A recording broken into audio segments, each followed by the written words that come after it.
आणि आजच्या कार्यक्रमाचे अध्यक्ष माननीय राजेंद्र बनसोडे सर, उपप्राचार्य राजेंद्र पाटील सर, आजच्या कार्यक्रमाचे प्रमुख पाहुणे चळवळीचे ज्येष्ठ मार्गदर्शक संजय बनसोडे सर, गुरुवर्य जोडके सर, आमचे सर्व शिराळचे स्टाफ सहकारी, प्राध्यापक प्राध्यापिकांनी, विद्यार्थी मित्र मैत्रिणींनो, अंधश्रद्धा निर्मूलन म्हटलं की आपल्या समोर फार मोठा गहन प्रश्न निर्माण होतो की म्हणजे काय आहे.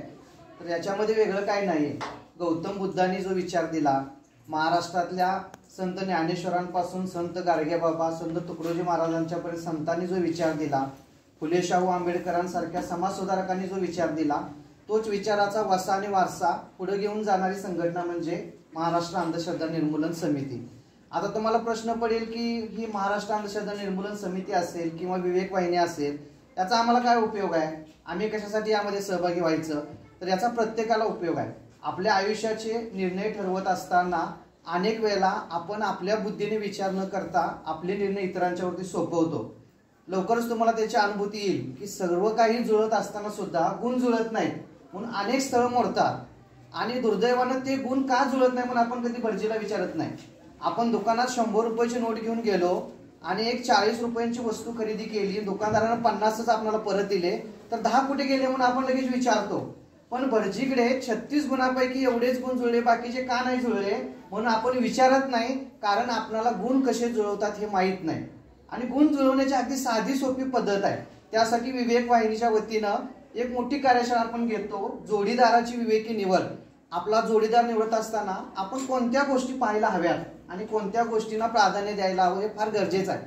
आजच्या काळामध्ये जोडीदार निवडत असताना 36 गुण जुळतायत की न जुळतायत हे पाहण्याची गरज नाही. कारण गुण जुळून झालेली लग्न 2 वर्षात मोडल्यानंतर कुठल्या भटजीवरती केस केली. जर गुण जुळवून संसार सुखाचे होत असतील तर कोणाचेच लग्न मोडता कामा नये.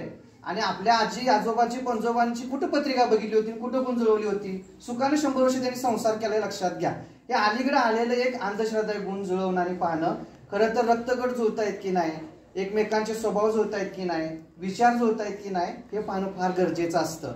अलीकडच्या काळामध्ये व्यसनाधीनता प्रचंड वाढलेली आहे. नको नको त्या गोष्टी आलेल्या आहेत. मगाशी आम्ही सरांशी चर्चा करत होतो की IT सारख्या पुण्याच्या क्षेत्रामध्ये 3-4 लाखाचं पॅकेज महिन्याचं असताना मुलगी तिथं दिली आणि मुलगा गेय निघाला. म्हणजे तो फक्त पुरुषांच्या बरोबरच राहू इच्छितो, स्त्री बरोबर राहू इच्छित नाही. अशा अनेक चित्रविचित्र परिस्थिती सध्या समाजामध्ये निर्माण व्हायला लागले. 9-10 प्रकारची गेय परिस्थिती आपल्या समाजामध्ये आहेत. माझी एक विद्यार्थी तिच्यावरती PhD करते, महाराष्ट्रातल्या तृतीयपंथीयांच्यावरती. फार भयानक वास्तव आहे आजच्या समाजाचं. आणि दुर्दैवानं जर ते आपल्या वाट्याला आलं किंवा आपल्या बहीण भावाच्या वाट्याला आलं तर फार मोठी विचित्र परिस्थिती निर्माण होण्याची शक्यता असते. रक्तगट न बघता जर तुम्ही लग्न केलं आणि एखाद्याला एड्स असेल, आयुष्य उद्ध्वस्त होऊन जातं. म्हणून ज्या गोष्टी गरजेच्या आहेत त्या गोष्टी बघणं हे फार महत्वाचं आहे. आणि ते शिक्षण आपल्याला विवेक वाहिनी देतं. आपल्या जोडीदाराची निवड कशी करायची आहे, 36 गुण कसे जुळतात, विवेक वाहिनीच्या माध्यमातून आपल्याला आपला व्यक्तिमत्व विकास आपणच कसा घडवायचा आहे याचं मार्गदर्शन दिलं जातं. आपणच आपल्या नशिबाचे भाग्याचे विधाते आहोत. कोणी ब्रह्मा विष्णू येऊन आपलं नशीब लिहित नसतं. आपण आपलं व्यक्तिमत्व कसं घडवावं, कसं फुलवावं हे विवेक वाहिनीच्या माध्यमातून आपल्याला सांगितलं जातं. वर्षभर जे आपण सण उत्सव साजरे करतो, फार पूर्वीपासून माणूस निसर्गाशी एकरूप होऊन ते सण उत्सव साजरे करत होता. पण अलीकडल्या काळामध्ये निसर्ग उद्ध्वस्त करणारे सण उत्सव या बाजारामध्ये आलेले आहेत. वटपौर्णिमेला पूर्वी वडाच्या झाडाला फेऱ्या मारतात, आजकाल वडाच्या पारंब्या तोडून आणणं, फांद्या तोडून आणणं, सगळ्या गणेश उत्सवाच्या काळातलं सगळं विसर्जन नेऊन नदीत टाकणं आणि पाणी प्रदूषित करणं. कितीतरी अशा आपल्याकडे सण उत्सव आहेत की त्याच्यामुळे आपण निसर्ग आपला प्रदूषित करतो आणि त्याचे दुष्परिणाम प्रत्यक्ष आपल्यालाच नंतर भोगावे लागत असतात. त्यामुळे इको फ्रेंडली गणेश उत्सव आपण विवेक वाहिनी आणि NSSच्या माध्यमातून सांगत असतो.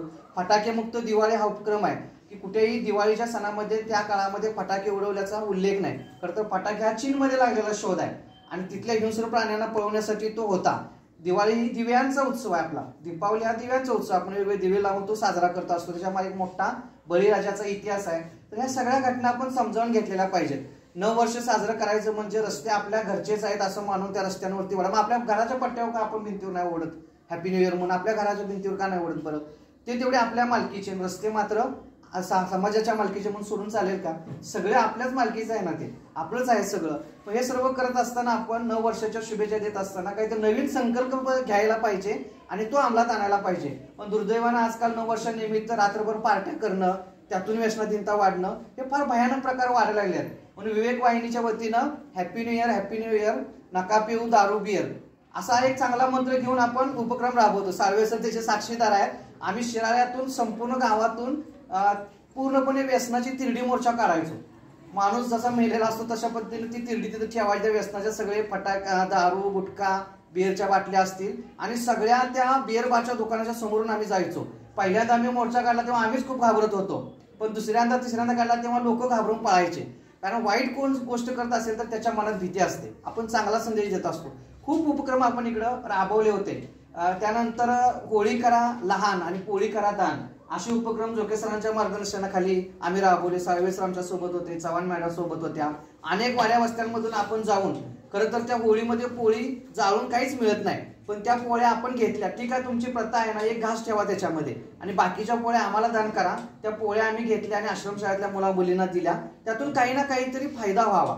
अन्न वाया जाऊन देऊ नका. अन्न फार कष्टाने मिळत असतं. 1972चा दुष्काळ ज्यांनी अनुभवलाय, आपल्या आजी आजोबांना विचारून पहा की लोकांना खायला एक वेळ सुद्धा अन्न नव्हतं. अमेरिकेकडे जे डुकरांना टाकत होतं धान्य ते आपल्याकडे यायचं आणि दिवसभर खडी फोडल्यानंतर मिळायचं.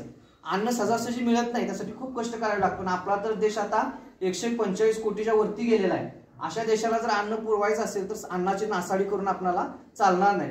अनेक गोष्टी आहेत त्याच्यामध्ये सांगण्यासारख्या की त्या विवेक वाहिनीच्या माध्यमातून आपल्याला शिकवल्या जातात. तर आपण त्याचा एक घटक व्हायला पाहिजे. आपल्या जीवनाशी त्या निगडीत आहेत, आपल्या कुटुंबियांच्या जीवनाशी निगडीत आहेत. आपण ज्या समाजामध्ये वावरतो तो जर समाज चांगला असेल तर आपण चांगले राहू. शेजाऱ्याच्या घराला जर आग लागली असेल तर आपलं घर सुरक्षित राहणार नाही. आज ना उद्या त्याची जळ आपणालाही बसू शकते. आणि म्हणून समाज चांगला व्हावा यासाठी आधी आपण चांगलं व्हायला हवं. आपल्या घरातली लोक चांगली व्हायला हवीत, आपल्या आसपासची लोक चांगली व्हायला हवीत. ही विचारधारा घेऊन आपली अंधश्रद्धा निर्मूलन समिती आणि विवेक वाहिनी कार्य करीत असते आणि त्यामध्ये आपण सहभाग घ्यावा, योगदान द्यावं, आपला व्यक्तिमत्व विकास साधावा आणि तो साधत असताना समाजाचाही विकास व्हावा ही अपेक्षा घेऊन महाराष्ट्र अंधश्रद्धा निर्मूलन समिती, विवेक वाहिनी, NSS सातत्याने महाविद्यालयामध्ये कार्यरत आहेत.